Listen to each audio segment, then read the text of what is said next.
তাড়াতাড়ি হয় না। যেমন দেরি হয়, কোনো জিনিস ক্যান্সেল হতে দেরি হয় এবং সেই জিনিসটা পুনরায় লাগু হতে কিন্তু আরও দেরি হয়। সুতরাং বাংলাদেশ থেকে যখন যদি ইউনিট সরকার কখনো তার অপসারণ ঘটে, বাংলাদেশের সরকার, পরবর্তী সরকার যদি ভাবেন যে হঠাৎ করে 1 মাসের মধ্যে যে সমস্ত জিনিসগুলো বাতিল করা হয়েছে সেগুলো আবার পুনরুদ্ধার করা সম্ভব হবে, সেটা কিন্তু হবে না। তার জন্য কিন্তু টাইম লাগবে। এবং আপনাদের একটা কথা বলে রাখি, এখন কিন্তু এআই বট ইউজ করা হয়। কীভাবে? এবং পাকিস্তান যেহেতু তার নিজের শক্তিমত্তার দিক থেকে অনেক পিছিয়ে, সামরিক শক্তি থেকে এবং অর্থনৈতিক শক্তি থেকে অনেক পিছিয়ে, আপনারা লক্ষ্য করবেন যখন ভারতের কোনো রকম কোনো ইউটিউবের কোনো নিউজ থাকে এবং ফেসবুকে কোনো ভারতের সামান্য এগেনস্টে বা ভারতের মধ্যে কোনো ইনসিডেন্ট ঘটেছে এরকম নিউজ থাকে, সেখানে কিন্তু ভারতের গভর্নমেন্টকে কিন্তু পরপর দেখবেন আপনারা কমেন্টসগুলো দেখবেন, সেখানে কিন্তু প্রচুর নেগেটিভ কমেন্টস চলে আসে। এবং বাংলাদেশে যখন দেখবেন সেখানেও ভারতীয় নাম হিসেবে প্রচুর কমেন্টস আছে যেটা বাংলাদেশের এগেনস্টে ইউজ করা হয়।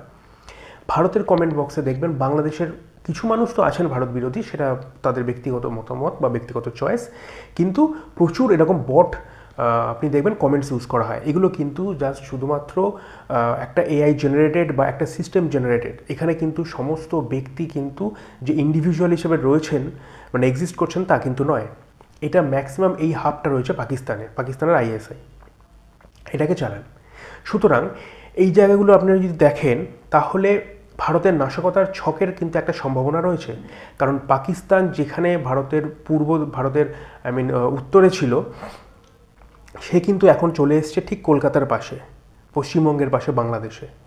এখান থেকে কিন্তু ভারতের মধ্যে ঢুকে আসতে কিন্তু অনেক সমস্যা, কারণ ওখানে রাজস্থান রয়েছে, পাঞ্জাব রয়েছে, যেগুলো হয়তো খুব টাফ স্টেট, কারণ সেই জায়গাগুলো খুব ড্রাই স্টেট। তো সেই জায়গা থেকে কিন্তু তারা চলে এসছে বাংলায়, এবং সেখান থেকে কিন্তু বাংলায় দিয়ে ঢুকে আসতে, বাংলাদেশ এবং পাকিস্তানের বর্ডার, ভারতের বর্ডার যতটা স্ট্রিক্ট, বাংলাদেশ আর ভারতের বর্ডার কিন্তু অতটা স্ট্রিক্ট নয়। প্রচুর জায়গা এমন রয়েছে যেখানে কোনো রকম ওয়াল নেই, কোনো রকম বেড়া দেওয়া নেই। প্রচুর বাংলাদেশি আছেন যারা সকালবেলা ভারতে আসেন, এসে এখানে হয়তো কোনো কাজ করেন বা ব্যবসা বাণিজ্য করেন এবং বিকেলবেলা বাংলাদেশে ফিরে যান। এরকমও কিন্তু পরিস্থিতি রয়েছে। আপনারা যদি মেঘালয়ের বর্ডারটা দেখেন তাহলে সেই জায়গাটা বুঝতে পারবেন। সুতরাং এই সমস্ত বিষয় চিন্তা করে কিন্তু ভারত সরকার দেখে যে পাকিস্তান যখন ভারতের ঠিক কাছে চলে এসছে, অর্থাৎ আর ইউনিট সরকারের ওপর কোনো রকম বিশ্বাস নেই, সে কিন্তু আমেরিকার পাপেট। এবার যেহেতু আমেরিকার সঙ্গে পাকিস্তানের সম্পর্কটা খুবই একটা, এই সময় পাকিস্তানকে আমেরিকা ব্যবহার করতে চাইছে বিভিন্ন জায়গায়, সুতরাং পাকিস্তানও সেই জায়গাটা নিচ্ছে। আমেরিকার যেগুলো